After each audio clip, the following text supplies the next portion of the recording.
Welcome everyone to the Board of Commissioners regular meeting August the 2nd, 2022. At this time, I'll ask for City Clerk Beth Davis to please call the roll. Commissioner Jeff Sanford. Here. Commissioner Mark Caslen. Here. Mayor Tom Watson. Here. Mayor Pro Tem Larry Maglinger. Here. Commissioner Bob Glenn. Here. We'll have the invocation and the pledge. Please stand if you are able. Commissioner Glenn.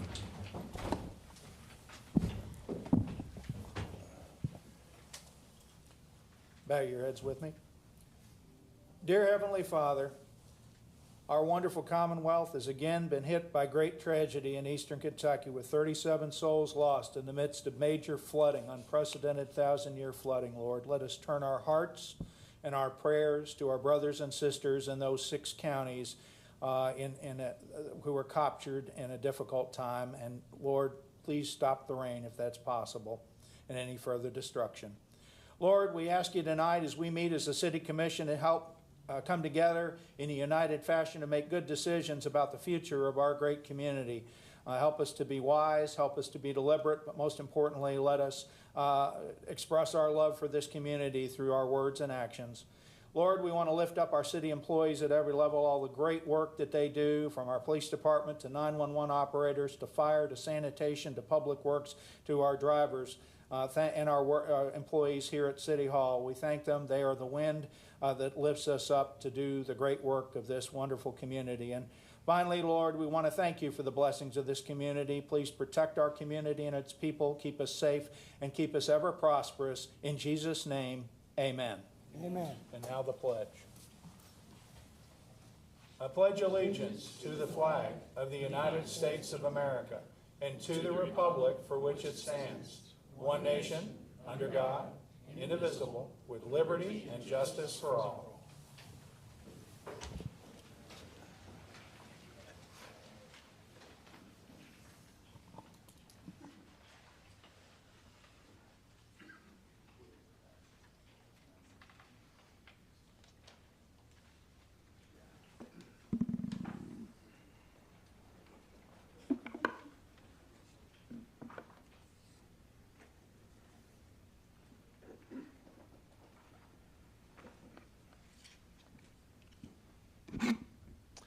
The next item on the agenda is a special presentation. Who's whistling? Me? After finishing 4th in the country last season, 12-year-old Braden Locker dominated the soapbox derby scene with a national leading 30 wins this season. The 2022 First Energy All-American Soapbox Derby World Championship took place in Akron, Ohio on July the 23rd. There were over 300 competitors from all over the country, and with a time of 25.518 seconds, Braden took home the title of Soapbox Derby Rally Stock World Champion. Congratulations on your victory and your outstanding representation of our community, Owensboro. So if you'll come forward this time, and if you can get your trophy with you. I've never seen a trophy taller than a kid. But, That's world champion. Take that ring out, too. what do you take for that ring?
Okay, that was fun. Next item on the agenda is item 5A. We would like for you to consider the approval of minutes dated July the 12th, 2022 and July 19, 22. I'll make a motion to approve. Could I have a second, please? Second? Any discussion on the minutes? Any additions or deletions? Hearing none, all in favor indicate by saying aye. Aye. All opposed, motion carries. Thank you. Item 5B, please consider these board appointments. Orangeboro Health Board of Directors reappoint Candace Brake to a 3-year term effective November the 1st, 2022.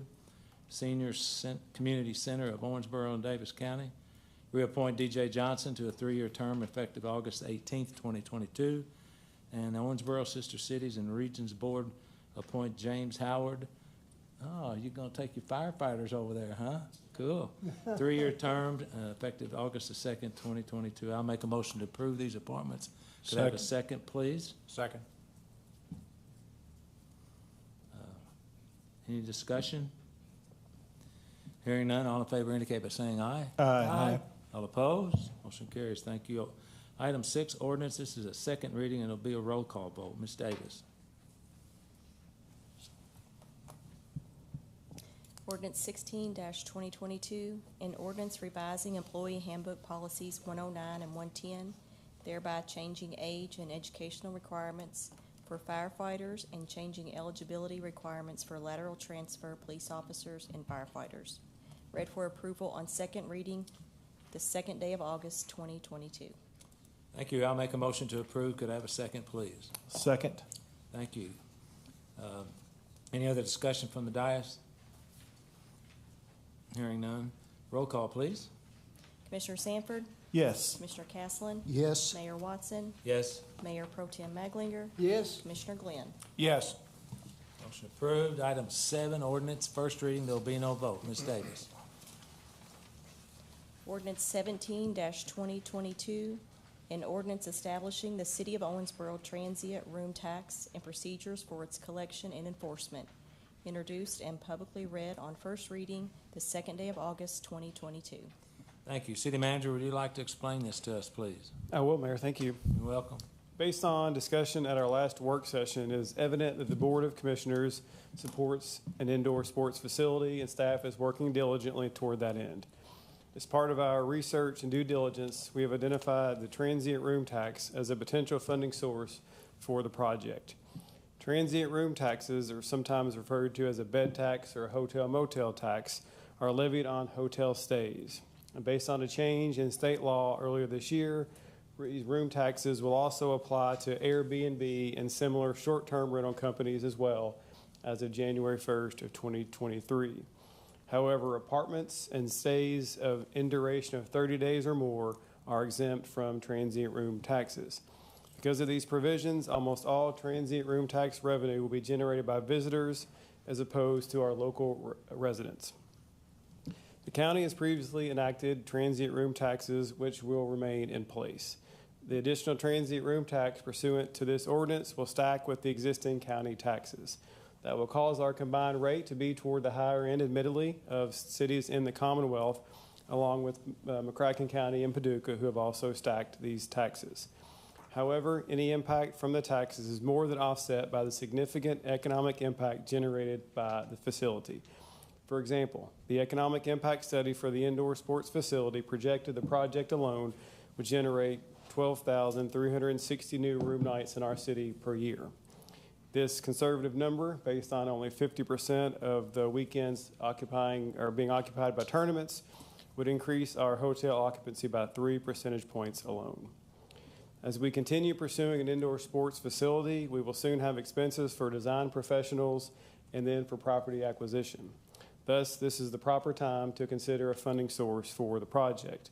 Accordingly, this ordinance will enact transient room taxes on short-term hospitality rentals in the city, the net result of which will provide the majority of funding for the indoor sports facility currently in development. Period. Period. Okay. What about people that rent their cars in an Airbnb scenario? Where does that fall into this scenario? I do not believe that falls into this. This is for lodging, Lodging? not vehicles. Okay, no vehicles. Okay. Any other discussion? mentioned. Un momentos. Commissioner Castleton, you may speak. Turn your thing on. Now we're going. The mayor mentioned the Airbnb, that's not covered by this tax? It is covered, and so that's been sort of an issue in the past. In the legislative session earlier this year in 2020, the legislature added or clarified language that it does apply to Airbnb and Verbo or VRBO or similar entities that are essentially a transactor and the middleman, so to speak. And so as of January 1st of 2023, it will apply to those entities as well. Thank you. You're welcome. Mr. Glenn? Thank you. Yeah. How will we collect the tax? Like what's the time increment on it? And will city staff collect it, or how will we do that? We will. We've been meeting about that, and Angela, feel free to jump in. But essentially, we're finalizing a document or a monthly return, and so hotels or lodging entities will remit for a month delay. So, for example, if the tax becomes effective September 1st, then they would collect for their receipts in September, and then they would remit by the end of the next month in October. So on a 30-day delay, essentially.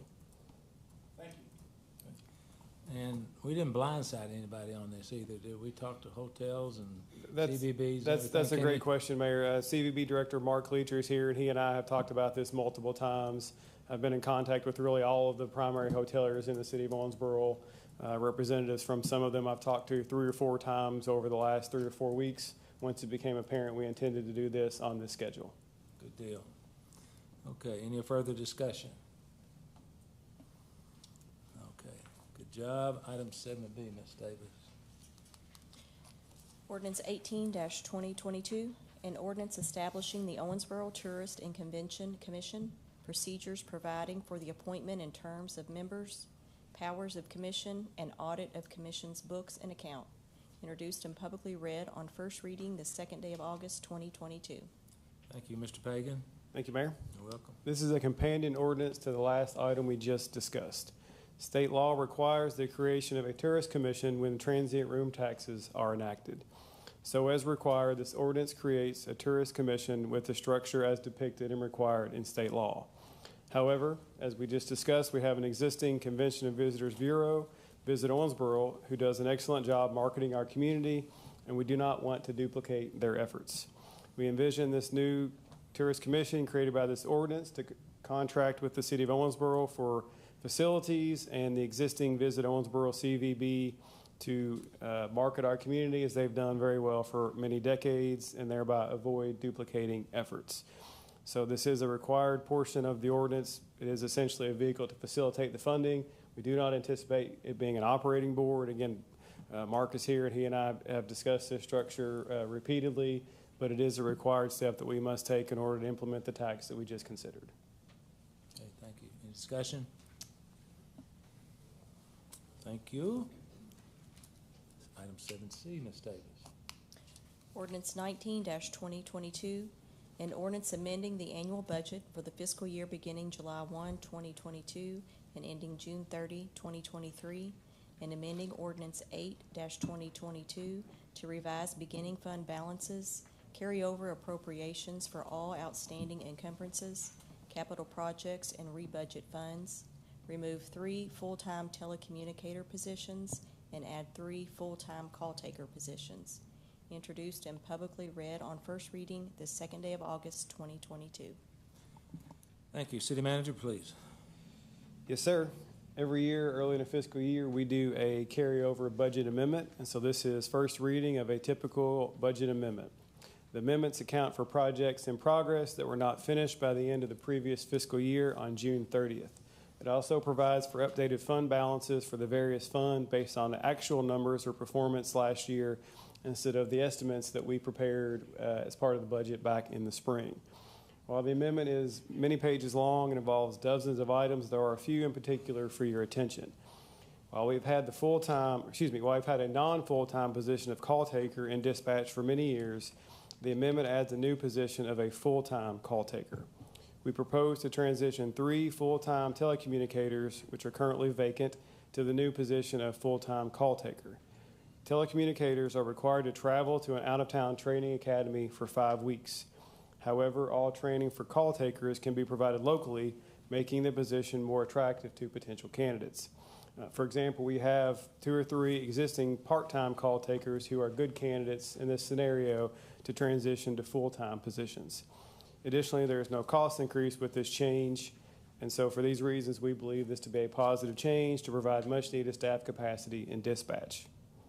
Further, the budget amendment also includes funding for various not-for-profits that have submitted special or supplemental requests over the last few months. Included is funding for the Art Museum, Botanical Garden, Owensboro Health, Neblett Center, Empowerment Academy, Boys and Girls Club, the Dance Theater, Opportunity Center, the Juanita Sleet Festival and Initiative, St. Joseph Peace Mission, the Center, St. Benedict Homeless Shelter, the Patino Shelter, and Junior Achievement. Other than those handful of items, the amendment is very typical of our carryover amendment, and other than that, staff is happy to answer any specific questions you might have. Any discussion? I have a question for you. Is some of the ARPA money being paid during this, or is this general fund money?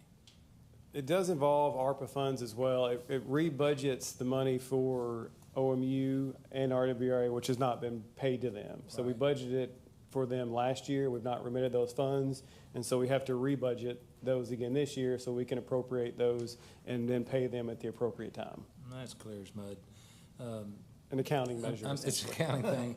I should have told you I was going to ask that. I apologize for that, but it just kind of came to me. Any other discussion? Okay. Item 8, municipal order. Municipal Order 25-2022, a municipal order authorizing and directing the mayor to execute a memorandum of agreement by and between the City of Owensboro, Kentucky and the County of Davis, Kentucky, under the terms of which the city will apply for 2022 Edward Byrne Memorial Justice Assistance Grant funds in the amount of $22,474, which will be allocated to the City of Owensboro Police Department to purchase 1 MotoShot robotic moving target system, 1 action target portable runner, and 4 handheld radars. No match is required of the city. Introduced and read for approval on 1 reading the 2nd day of August 2022. Thank you. I'll make a motion to approve. Could I have a second, please? Second. Thank you. City manager. This municipal order approves an agreement with the county for the 2022 Edward Byrne Justice Assistance Grant. For this particular grant, the city and the county alternate which entity applies each year. 2022 is an even year, is a city year, so we will be applying. If funded, we'll use the grant proceeds for a robotic moving target system and a target portable runner, both of which are items for the range, at the police range out on Hillbridge Road. And additionally, we would purchase 4 handheld radars. And as the city clerk referenced, no match is required for this grant. And so that is, of course, the best kind. That is a nice kind. Any other discussion? Okay, hearing none. All in favor indicate by saying aye. Aye. All opposed? Motion carries. Thank you. Item 8B, Ms. Davis. Municipal Order 26-2022, a municipal order expressing intent to construct a transient boat dock in the Ohio River, introduced and read for approval on 1 reading the 2nd day of August 2022. Thank you. I'll entertain a motion to approve. Second. I'll make a motion. Could I have a second, please? Second. Thank you. City manager. Mayor, as the city clerk referenced, this item relates to the transient boat docks. First, Assistant City Manager Leland Hancock will provide a brief overview of the history and current status of the project, and then I'll describe the municipal order for your consideration thereafter. Mr. Hancock, state your name and address for the record. Thank you, Mayor. Leland Hancock, Assistant City Manager. The idea of the boat dock is nothing new to this community. Versions of the current concept have been considered and discussed for almost 10 years now. The idea of marina/boat dock concept was a point of discussion even in the OBKY project. In fact, this commission alone has discussed the proposed dock at several work sessions, budget presentations, and it's been on the project list for the last 10 months. You may also remember numerous M&I and Owensboro Times articles as well referencing the project. Currently, the concept you see before you on the screen is complete. It consists of a 400-foot long, 20-foot wide concrete boat dock with the ability to accommodate 16 to 40 boats depending on size and length. It will have a fuel facility that can provide gas and diesel, waste evacuation for larger boats, electrical hookups for overnight stays. Some of the concepts that have been eliminated from this project to reduce the cost, we're shortening the dock from the original 500 to 400 feet and eliminating the restroom facility, bringing the dock in at an estimated, engineer's estimate, $9.5 million. Thank you. Any discussion from the dais? Mayor. I'd like, What? So if I could quickly describe the MO, and then you guys can have your deliberations and You trying to get your we'll mojo answer any started? question. No, well, almost did. Almost did. As Lee referenced, the dock has been in discussion for a considerable amount of time. Multiple members of the Board of Commissioners have recently commented to me that it's time to vote the dock up or down. So accordingly, this municipal order approves proceeding with the project, specifically authorizing the bidding and construction of the dock. This order does not address funding for the dock, which will be provided in a subsequent budget amendment. Specifically, we would likely join the dock and the potential indoor sports facility in a future joint bond financing. So before you today, the action approves bidding and construction of the dock. Thank you. Any discussion? Yeah. Okay. Go ahead. Now, Well- let's be nice now. This is a little controversial, so everybody be nice. go ahead. Mayor Pro Tem. Okay, thank you, Mayor. You know, Owensboro's been a boating destination for years. Boaters would come up as far away from Louisville, Kentucky Lake, to visit Owensboro, the Executive Inn, taking a show, and that's been going on for years. And of course, that all changed when the Executive Inn was tore down. You know, there's been millions of dollars spent on our riverfront, and that's resulted in over $200 million of private investments. And still, we do not have a direct access from the water to our hotels, convention center, the Bluegrass Music Hall of Fame, the River Park Centers, our shops, our restaurants, and Friday After 5. Now, I believe there's been a misconception of how many people could benefit from this dock. We know that there are 4,390 registered boats just in Owensboro and Davis County. With an average of 4 people to a boat, that relates to over 17,500 people that could visit our riverfront while boating. I don't know how many of those boaters will actually use the dock, visit the riverfront, but what I do know is they can't do it now. There's approximately another additional 11,000 boaters in the Evansville-Henderson area. These boaters normally will come and stay all night, stay in the hotels, and stay for a weekend. There's another set of boaters that we used to get from Louisville. There's like 1,800 large boats and 13 marinas that normally travel. These boats are larger in size. They'll normally make a trip, spend the weekend they did for years. And, you know, those are the boats that'll come down and put several hundred gallons of fuel in. So that's a lot of revenue. So, you know, the transit dock has been part of the original master plan. It'll attract tourism, generate revenue to our entire downtown area. The cost is increasing rapidly, and I believe now is the time to move forward. Thank you, Mayor. You're welcome. Commissioner Caslen? Yes. The number of boats that Mayor Pro Tem Maglinger mentioned, I don't know the exact numbers, but, you know, I do feel the majority of those are small fishing boats like I myself have, you know, 14-foot John boats up to 18-foot type things. I don't see this as being anything that'll really add a lot of tourism to the city. I do believe there'll be a few people stop and get fuel, but at a cost of $9.5 million, which is what the estimate is right now, and going up from $5 million like it was whenever we originally entertained this idea, It's just too much money for too few people to enjoy. You know, $9.5 million could help fund so much around this city. And one of the things that concerns me is here we had our senior center coming to us for money, and we only allocated a $3 million for them. And now here we are looking at going 3 times that amount for some transient boaters. It concerns me that, you know, we would turn our back on our seniors like that and then put more emphasis on a boat dock than what we did a senior center. And also, we have city employees who are underpaid right now.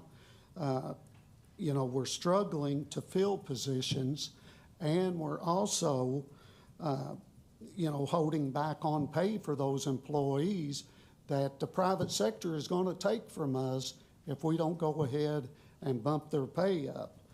Anyway, I just feel like this is a project that, you know, could be more affordable if we looked around and didn't go with something as permanent as what you have and made it a seasonal dock. Boating is a seasonal thing. It typically works out about 4 months out of the year, and having a dock that we could put in and possibly having a mobile fuel also for the people and mobile sewage removal. You know, I think that would work out just as well and probably be a lot more cost effective in the long run, because I did the figures, and, you know, I don't know this for fact, but my figures are coming up. By the time it's all over, this dock is going to cost us about $726,000 a year by the time we pay maintenance on it and maintenance on the dock itself and maintenance on the monies that we borrow for it. And I just feel like it's not a wise investment at this time. And I think we ought to shelve it and go ahead and look for alternatives. Thank you. Okay. Commissioner Sanford. Thank you, Mayor. I've been sitting up here for quite some time, approximately 10 years, and this came before us years ago. This body was in a completely different situation 10 years ago. It didn't make it this far because we just didn't have the money to do it at that time. And I've been thinking a lot and hard on this, and if we were not in the financial position that we are, I would definitely not be for it at this time, but I feel like we are. And as Mayor Pro Tem said, we happen to be a city on water, and with no way to get to the convention center or to any of the things that we've provided downtown. We've invested a ton of money. I think it's a piece that's missing, and I know it's expensive, and I don't like it either. But if we don't do it, then we never will. And if we don't do it, then in later date someone does it, it's going to be twice as much or more. Most people are against things. Since I've been sitting up here, you know, I've even done some research. The Sports Center was a big controversy. Davis County Courthouse, the Riverport. I mean, we can go through J.R. Miller Boulevard, the Greenbelt, the River Park, Smothers Park, Convention Center, Bluegrass Museum, Center Court, Tennis Facility, Edge Ice Center, and Rudy Mines. But this is what makes us great. What makes us great is we have a little bit for everybody, you know, and that's what makes us a good community. And that's why people want to move here, because we have so many amenities for a town this size for everybody. That's what makes us great. And I think this will work. With all due respect, I disagree. I think people will use it, and I think people will come here. I just happen to be looking through some information today on boating, and I'm not an expert by any means. But since we came through COVID and things, people have come together more. Boating sales are up. People are spending more time as families, and they happen to be doing boating, golfing, camping, things outside, and this falls into that. Another thing that I found interesting was women and people of Spanish backgrounds are the new highest buyers of new boats. So when I start to look at all the data, I'm going, hey, maybe there's something to this boating thing, and I think it will get used. I think when you put your mind to something, you can do anything you want if you really work hard at it, and I think with a good attitude, I think we can make this work. And I think it's a viable project. And also are the other ones that Commissioner Castellan mentioned, such as the Senior Center. I've been working on that for 2 years, trying to get this thing done. And I agree, it probably does need more money. I agree with you on that. Also, the sports facility. I mean, when you start to look at everything we're doing, and the reason that we're going to do this hotel tax thing, all these things come into play, and we can do a lot more with a new revenue stream. Also, to mention paying for it, we have bonds that have rolled off. So we do have extra monies to be able to bond and pay for things without actually adding a ton of debt to our balance sheet. With all that said, I think it's time to move on. I think it's time to do this. Thank you, Mayor. You're welcome. Commissioner Glenn, you have any comments? Yes. So many years ago, and Jeff, I believe Commissioner Sanford was with me, we went to the All-America Cities competition in Denver, Colorado. And as you may recall, we are an All-American city coming out of the event.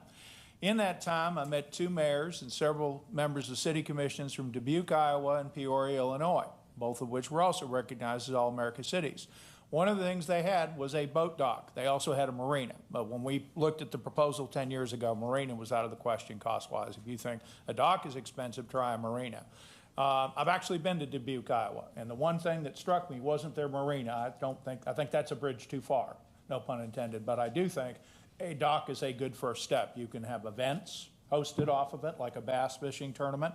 I talked to a couple of people who are very much in support of this. One of the things that you hear is, I don't go to the Ohio River very much. I go to Rough River, but if there was a dock, I would begin using the Ohio River a lot more for my boating activities, and I think that would be true regionally. When you look at Paducah and Louisville, they built a boat dock. They did this because it opens up the river. Now look at the map. Look at the diagram we have. We have the Holiday Inn, the Convention Center, and out of the picture, the Hampton Inn. There isn't any way, logically, that people aren't going to want to spend the night and occasionally come up, eat in our restaurants, enjoy the ambience of downtown, and attend events like Friday After 5. And they'll be able to do it more easily directly as a gateway from the river. So I think that, it's a good time to do this. I want to echo what Commissioner Sanford said. Financially, if we're ever going to do it, this is the time to do it. In terms of the senior center, amen. We need to get that done. Totally support it. But I think, that's apples and oranges. We can do more than, we can chew gum and walk at the same time. We can do more than one thing. Owensboro is a city on a river. It's also an All-America city. And the reason we're an All-America city is we do what other communities don't do to bring ourselves up and become better each and every year. And if you don't do that, I can tell you, communities like Bowling Green and E-Town and just about every community, Hopkinsville, wakes up every morning and says, what can we do to be better? And this is a step to make Owensboro better and more competitive with them by opening up our river. So I very much support this. I agree the cost isn't ideal, but if you wait, if another commission deals with this, it'll be even more expensive. Well, I think it's a good first start. We can add on to it, which is another thing that shouldn't be as expensive. I think there's a lot of benefits, and so I hope that tonight we will pass this. Thank you. Mayor, can I ask Leland a question, please? $5. $5. Do you take credit card? Nope. Cash on. Leland, in your opinion, is it practical to take a boat dock that's 20 feet wide and 400 feet long in and out of the river every year? Is that practical? A dock of this design would be difficult to do. I mean, not impossible, but it would be quite an undertaking. I'll give you an example. The existing courtesy dock that exists at English Park gets damaged quite a bit. Fire department uses it, a lot of the barges and companies use it as well. It was designed more for a river It's fairly robust, more than one that you would see at a local lake, but it can't withstand the just impacts and the amount of volume of traffic and debris that comes down the Ohio. This dock is similar in design to the one in Paducah, which has long withstood that. It's a very solid design. It's a fairly plain and simple design. It will be a 20-foot wide flat surface that's very stable, but it will withstand the Ohio and the currents and the barge traffic and the debris that comes down that river. Thank you. Thank you, Mayor. You're welcome. Mayor. We got a rebuttal? Yes. Okay. I know what Mayor Pro Tem was getting at there, my reference to, removing a dock annually. I wasn't talking about a dock this big and of this nature. I know it would not be practical to remove a dock like this. There's no way. And that's why it's permanent. I mean, it's set up to be permanent. But there are other options out there that could save a lot of money. They'd be nice, and I don't think we've reviewed any of those options, and I think they ought to be reviewed to help protect the taxpayers' dollars like we've been voted to do. I know it's what the taxpayers want, and I feel like this isn't doing it. Thank you. Anybody else before I speak? I know it's an emotional issue, and Mayor Pro Tem is a boater, so he has maybe a different perspective than I do. I think when we first started talking about this, assistant city manager was like $5 million, and we tried to apply for a BIG grant for another $1 million to try and make it $6 million. Is that? It's about 6.5 and about $1.5 million from the big grant. So, yeah, from the big grant. So, obviously, I think it's a poor return on investment for our community. The amenity's beautiful, as you can see on the screen. But I think about other things that, I hate it when people say we got all this money, we need to spend it now. I disagree with that philosophy. I think we spend money wisely at the time that we need to spend money. And I don't have anything against boaters. Used to ride in a boat myself every now and then. But I think for the return on investment on a project that's going to be at least $9.5 million, I struggle with, the outcome of that. And for something that lasts, that is, correct me, Mag, 4 or 5 months usage, generally speaking, for the boaters? For most boaters. Now, there's traffic comes up and down all year long that can stop and get fuel and be used. But for most boaters, it's that. And maybe... let's be gracious and say hundreds of people may come up from the boat dock to try and visit downtown Owensboro. I just feel like it's a bridge too far, no pun intended, to spend almost $10 million on a transient boat dock at this time in the community. So having said that, we're going to do a roll call vote so everybody can vote to conscience. And Ms. Davis. Commissioner Caslin? No. Commissioner Caslin, sorry. Commissioner Glenn? Yes. Mayor Pro Tem Maglinger? Yes. Commissioner Sanford? Yes. Mayor Watson? No. Okay. You got your proverbial 3 votes, so the boat dock is in. All right. Is it too late to ask for comments from the city, from the public? You can take them. If there's anybody like to speak on behalf one way or another, welcome to go to the podium. State your name and address for the record, please. Good evening. My name is Randy Lentz, and I'm from Evansville, Indiana. I'm actually here representing the Commodore of the Outboard Boating Club of Evansville. Some of their property was compromised by the storms last night, and so they are, as a club, they always do get together and are working to fix everything that was hurt last night. So the Commodore is Chris Flutie. The Commodore is the leader of the Outboard Boating Club of Evansville. And I'm just going to read a memo that he provided. Founded in 1957, the Outboard Boating Club of Evansville is a group of friends and like-minded boaters. We are approximately 100 families spending time with family and friends and supporting our communities. Our members come from all over the tri-state, not just Evansville. Membership is by application, and all new members are required to undergo a background check and follow our bylaws and standing rules. OBC members donate their time, talent, and equipment for the Owensboro Hydro Fair. We provide spectator control on the water and tow disabled hydroplanes and their drivers back to the docks. We passionately support this event.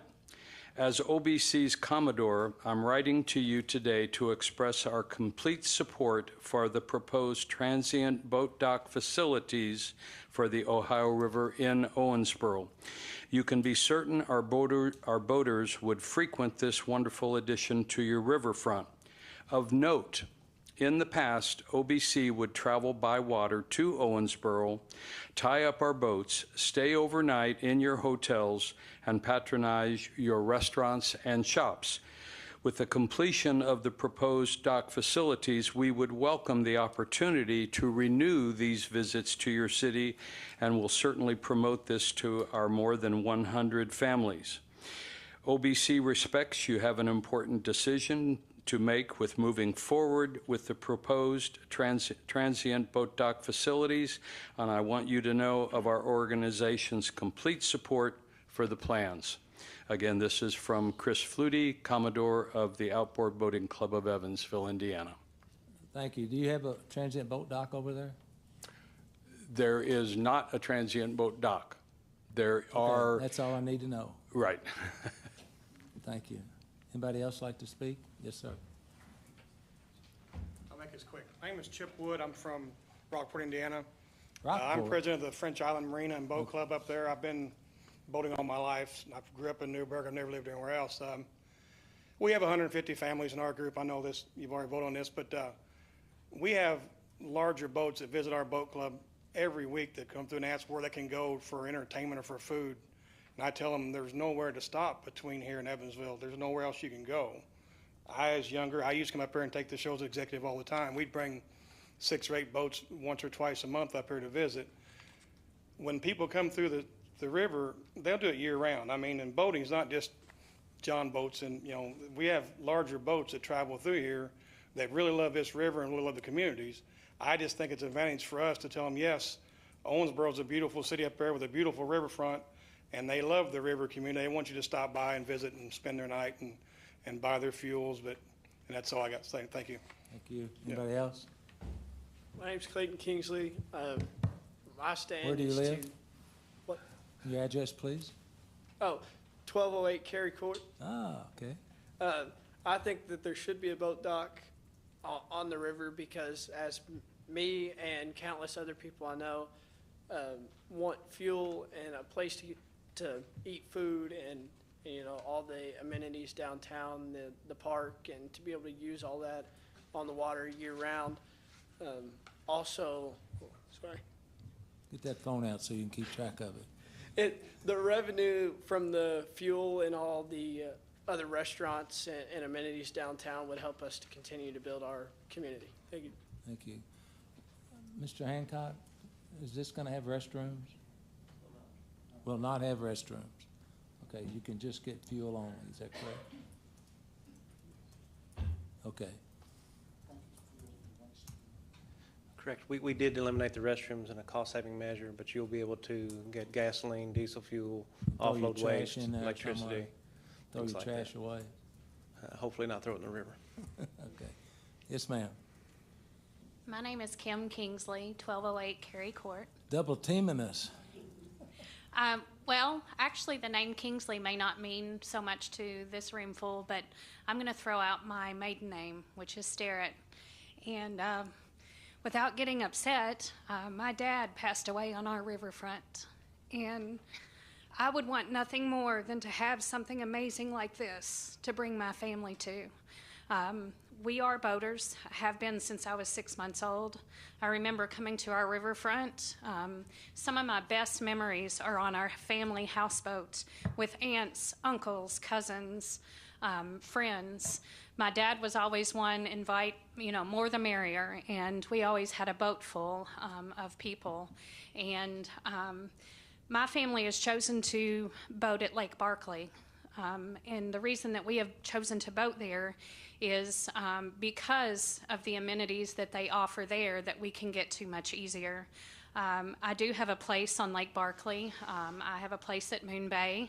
But I would love nothing more than to have my college son and all of his friends and my high school daughter and all of her friends out on the Ohio River versus traveling, those college kids traveling an hour and 45 minutes every weekend to Lake Barkley. I would love to be able to say, we have a riverfront. Let's meet on the riverfront.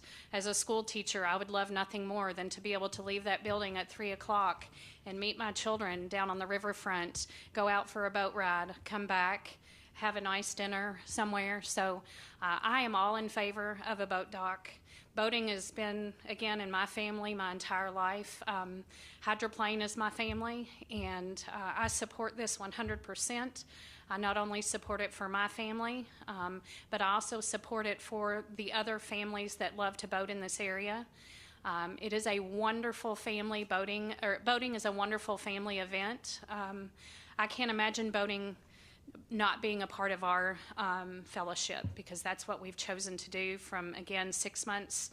I'm now 49 and I haven't missed a summer. So I stand up for this proposal. Thank you.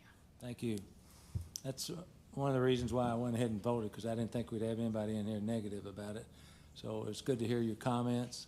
I will tell you that a survey was taken and 9.7% of the chamber members think that a boat dock is worth $10 million. So we've already voted, so it's going to happen. But I'm hope and pray it works out well. Everything the city does with Leland Hancock in charge of it is done very well, and we'll just see how it works, and we'll move on from here. Thanks for the discussion, and anybody that got emotional, I apologize for that. Okay. Can we adjourn yet? No. Just a couple of things left. All right. Item 9, city manager items. First, Mayor Angela Wanning will present the financial report from June, which was the final month of the 21-22 fiscal year. Ms. Waniger. Yes, Mayor. Yes. We've got good news for the end of our fiscal year. So my PowerPoint presentation will report on the general fund activity for the month of and the 12 months ended June. You may refer to page 3 of the financial packet for more detail. So for the first slide, for the month of June, our actual revenues of $4,064,130 were higher than the budgeted revenues of $3,773,007. This is primarily due to timing of the Owensboro Riverport Authority dividend. I'll add to that they paid what was budgeted. It's just a timing difference for the month. Our next slide is for the 12 months ended June. Our total actual revenues of $69,146,009 were lower than budgeted revenues of $72,309,387. This variance is primarily due to ARPA budget versus actual funds. If you'll recall, we did a budget amendment to recognize a transfer to the general fund from the ARPA fund for expenditures for general government services. Also higher occupational withholding and higher net profits. Our next slide is for the month of June expenditures of $7,442,820. They were higher than budgeted expenditures of $5,638,360. This is primarily due to timing in the month of June for transfers. Our next slide is for the 12 months ended June. Actual expenditures of $65,339,571 were less than the budgeted expenditures of $71,712,197. This is primarily due to timing in the contribution to OMU budget versus actual, maintenance and outside services, which will carry over those items, and savings in personnel services. And I will add that we had savings of $1.8 million savings in our personnel services, primarily due to vacancies. And our last slide shows month by month the city's revenues in green and expenditures in red. You can see that they're quite cyclical depending on the time and season of the year. This is the nature of the finances of the city, and we budget accordingly monthly to reflect this. This graph depicts the monthly actuals for revenues and expenditures. The year-to-date expenditures, or the year-to-date excess revenues over expenditures, is $3,806,437. If anyone has any questions, I'd be happy to try and answer.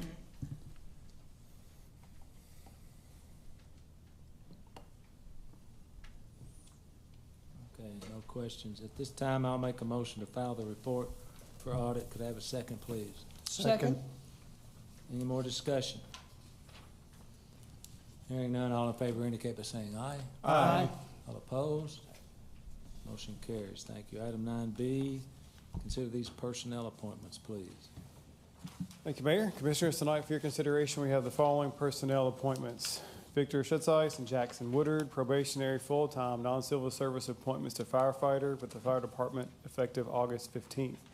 Patrick Sun, probationary full-time non-civil service promotional appointment to maintenance worker with the grounds department effective August 14th. Gregory Lingus and Tristan Patterson, regular full-time non-civil service appointments to police officer with the police department effective August 1st. Nathan Mavis, regular full-time non-civil service appointment to electrician with the buildings department effective August 2nd. Blake Alvey, Colby Smith, and Matthew Stadfeld, regular full-time non-civil service appointments to firefighter with the fire department effective August 15th. And Timothy Young, regular full-time non-civil service appointment to crew leader with the street department effective August 15th. Thank you. Any discussion? Chief, if you take the podium, please, could you tell me if Victor and Jackson and, let's see, who is the other? Blake Colby and Matthew. Yeah, say it again. Blake Colby and Matthew. Blake, Colby, and Matthew, are all those guys paramedics?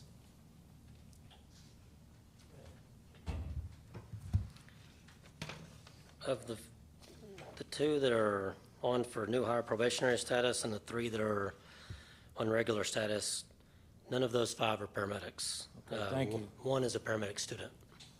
Thank you. Just okay. All right. Any other discussion?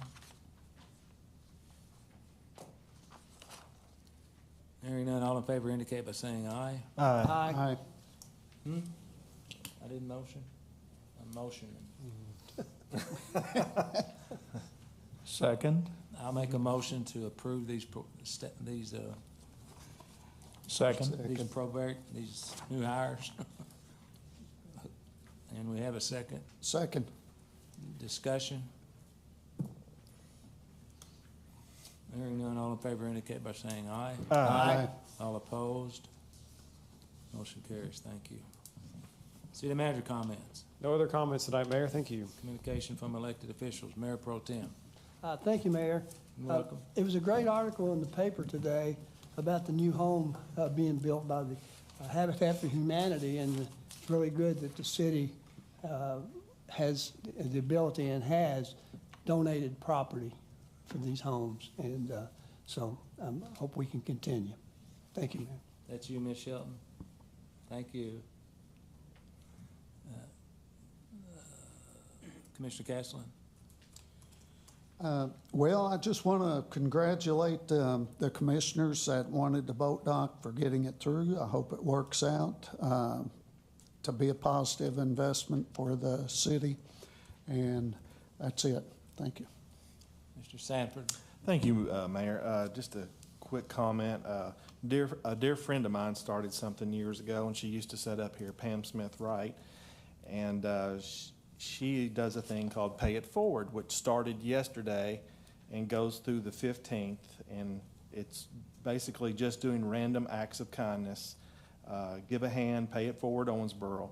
And I just wanted to mention that. So if you can help somebody less fortunate, or do whatever you can to help somebody in need or whatever it might be, it's kind of a cool thing just to randomly do something nice for other people. And I think she did a great job putting that together. I just wanted to mention that for her real quick. Thank you, Mayor. You're welcome. Commissioner Glenn? Yes, just a couple of quick items. Bill Parrish was our longtime city manager. He recently underwent cancer surgery. He had a kidney removed. I always enjoyed working with Bill. He was a tremendous city manager. So was Nate. Good job, Nate. Great successor, but we want to keep Bill and Vicki in our prayers and thoughts as he recovers fully, we hope, from this malady. Also, we want to keep the people in Eastern Kentucky in our thoughts and prayers, specifically if there's any way that you can help support or contribute efforts to help those people. I know both of our community college campuses, Southeastern and Hazard, were badly damaged, and I know that the system that I work for is beginning to look at how they address that, and school will not start in 4 of those counties because of such heavy damage to the school system. They literally can't start school. So let's do what we can to help our brothers and sisters in Eastern Kentucky. Did Bill ask you to make that public? Yes. Okay, good. Well, he's on Facebook, so I assume. Oh, so you just assumed you go ahead and make it public? Yes. Well, it's on Facebook. So. Okay.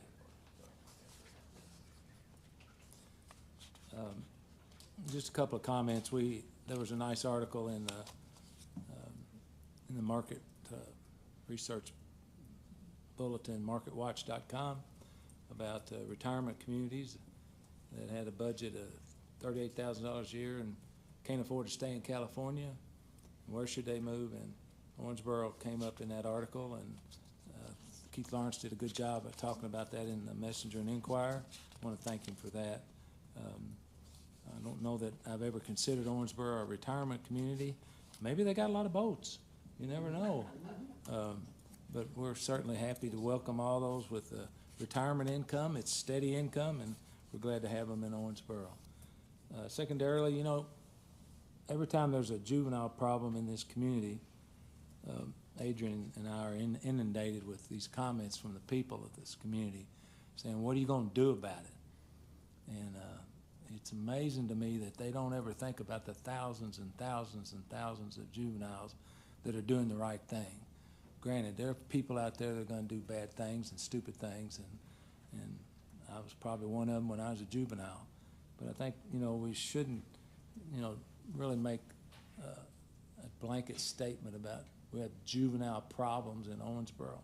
We've got a few people that probably needed a little bit more kitchen table discipline that didn't get it, and I just want people to understand, you know, if you go by all these ball diamonds and the different places that these young people hang out, there are just thousands of good kids in this community, and I want to thank them for being in our community and not always berate them and bunch them all together in one pile saying, you know, the juveniles are doing this and the juveniles are doing that. I want people to realize that we've got great kids, and I just piggybacking on what J.D. said last commission meeting, that we've got some great kids in this community, great young people that are going to come back and be excellent citizens, and I think we just kind of need to keep that in our mind. So, okay. Where is it? Oh, open public forum. Members of the audience are invited to address the City Commission on any matter of public concern that was not on tonight's agenda. Comments are limited to issues within the scope and responsibility of this commission. Commission meetings are held to conduct city business for the benefit of Owensboro citizens and taxpayers. At this time, anyone who wishes to address the City Commission, please make their way to the podium to be recognized. Speakers must state their name and address for the record and limit their remarks to 3 minutes or less. So, help yourself. Ms. Kingsley, you already done enough? Okay. Okay. I don't see anybody that's interested in sharing anything with us extra tonight, so I'll make a motion to adjourn. Could I have a second, please? Second. All in favor indicate by saying aye. Aye. We are adjourned.